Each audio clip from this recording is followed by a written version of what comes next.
방제 때는 보조 효과는 따로 봐야 합니다. 농약과 영양제를 같이 넣는다고 무조건 나쁜 것은 아닙니다. 문제는 목적을 구분하지 못할 때 생깁니다.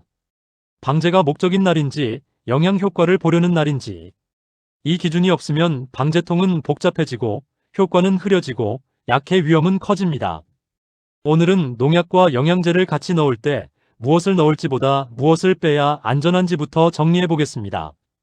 농가에서 방제할 때 농약만 치는 경우는 많지 않습니다. 살균제, 살충제, 응애약의 칼슘제, 마그네슘, 미량요소, 아미노산, 전착제까지 같이 넣는 경우가 많습니다. 한 번 지나갈 때 방제도 하고 영양도 주고 수세도 회복시키고 싶은 마음 때문입니다. 그 마음은 충분히 이해됩니다. 하지만 방제통은 비료 효과를 욕심내는 통이 아닙니다. 농약이 들어가는 날은 농약 효과가 먼저입니다. 영양제는 낮은 농도로 옆에서 도와주는 정도로 보셔야 합니다. 방제통에 조금 넣었다고 해서 영양 효과까지 충분히 봤다고 보기는 어렵습니다. 방제통은 많이 넣는다고 꼭 좋은 쪽으로 가는 게 아닙니다. 종류가 많아질수록 침전이 생길 수 있고 농약 효과가 흔들릴 수 있고 잎이나 과실에 약흔이 남을 수 있습니다. 고온기에는 약해의 위험도 커집니다. 특히 조심해서 봐야 할 조합이 있습니다. 칼슘제와 인산계 비료, 칼슘제와 황산계 비료, 규산계 자재, 전착제와 침투 확산제. 여기에 여러 농약을 한꺼번에 넣는 방식입니다. 이런 조합은 물 상태, 온도, 농도, 제품 형태에 따라 문제가 생길 수 있습니다. 많이 넣는 것보다 필요한 것만 낮은 농도로 넣는 것이 현장에서 더 안전한 선택일 때가 많습니다. 농약과 영양제를 같이 넣을 때 가장 먼저 볼 것은 목적입니다. 오늘 살포가 방제 목적이면 영양제는 보조입니다. 농약 효과를 방해하지 않는 선에서 낮게, 단순하게 가는 것이 좋습니다. 반대로 영양 효과를 제대로 보고 싶다면 농약과 분리해서 따로 가는 편이 낫습니다. 비대 보조인지, 마그네슘 회복인지, 칼슘 보강인지, 잎 기능 회복인지 목적을 먼저 정해야 합니다. 목적이 정해져야 어떤 성분을 넣을지, 어느 정도 농도로 갈지, 무엇을 빼야 할지가 분명해집니다. 액상 영양제는 편합니다. 붓기 쉽고, 계량하기 쉽고, 방제통에 넣기 좋습니다. 그래서 방제 때 낮은 농도로 보조하거나 잎이 지친 과원에 가볍게 쓰기 좋습니다. 하지만 비대, 칼슘 보강, 마그네슘 결핍 보정처럼 실제 성분 농도가 필요한 목적에서는 한계가 있을 수 있습니다. 액상 제품은 편리한 보조, 수용성 비료는 목적 성분 공급, 이렇게 구분해서 보셔야 합니다. 질산칼륨, 제일인산칼륨, 황산마그네슘, 질산마그네슘, 칼슘제 같은 수용성 비료는 목적 성분을 맞추는 데 유리합니다. 다만 수용성 비료도 물에 녹였다고 다 흡수되는 것은 아닙니다. 잎에 묻고 마르기 전에 머물고 흡수될 시간이 있어야 반응이 나옵니다. 농약도 물에 타고 비료도 물에 타고 연면시비도 물에 탑니다. 그런데 물의 pH가 높고 중탄산이 많고 칼슘과 마그네슘이 많은 샘물 성질이면 혼용 안정성이 떨어질 수 있습니다. 비료 성분이 물속에서 흔들리고 농약 효과도 기대보다 약해질 수 있습니다. 또 살포액이 잎에 머물지 못하고 너무 빨리 말라버리면 연면시비 반응도 약할 수 있습니다. 그래서 농약과 영양제를 자주 같이 쓰는 농가일수록 물을 먼저 봐야 합니다. pH만 볼 것이 아니라 중탄산, 경도, 알칼리도, 살포 후 마르는 속도까지 같이 봐야 합니다. 더 자세한 물 관리와 혼용 기준은 네이버 블로그 보라루키에서 확인하시면 됩니다. 기능성 자재를 쓰는 이유는 영양제를 하나 더 넣기 위해서가 아닙니다.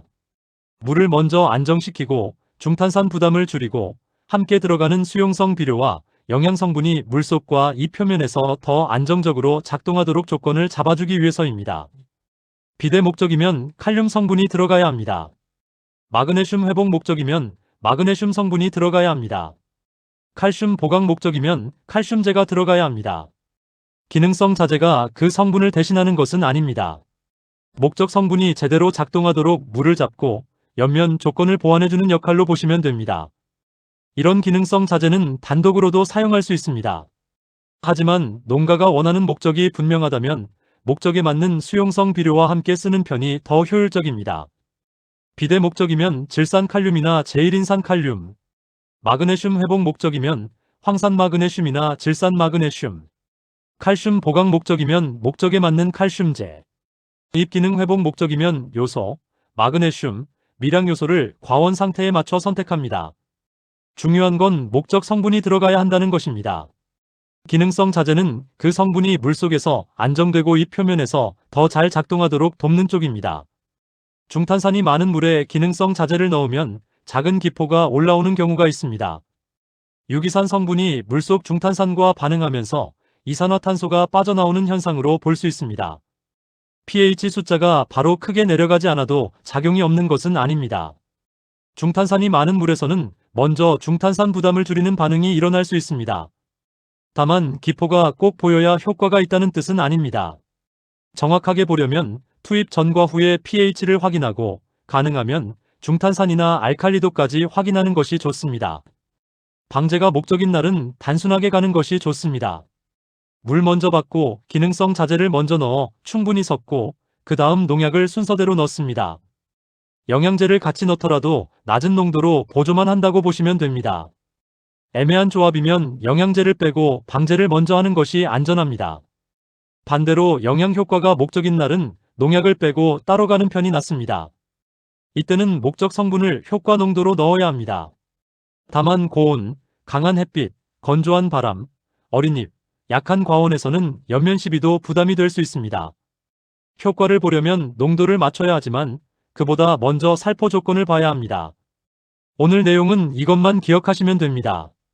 방제라면 단순하게 영양이라면 따로 정확하게, 농약과 영양제를 같이 넣는 것이 무조건 나쁜 것은 아닙니다. 하지만 방제 목적과 영양 목적을 같은 기준으로 보면 문제가 생길 수 있습니다. 방제가 목적인 날은 농약 효과를 먼저 보시고 영양제는 낮은 농도로 보조만 하시면 됩니다. 영양 효과를 제대로 보고 싶다면 농약과 분리해서 목적 성분을 따로 살포하는 편이 낫습니다. 그리고 모든 것은 물에서 시작합니다. 좋은 농약, 좋은 비료를 쓰는 것도 중요하지만 그 성분들이 물속에서 안정되고 잎 표면에서 작동할 수 있는 조건을 만드는 것이 더 중요합니다. 이번 방제 때 무엇을 더 넣을지만 보지 마시고 무엇을 빼야 안전한지도 같이 보셨으면 합니다. 더 자세한 혼용 기준과 사용 방법은 네이버 블로그 보라루키에서 확인하시면 됩니다. 오늘 내용이 도움이 되셨다면 구독과 좋아요, 알람 설정 부탁드립니다.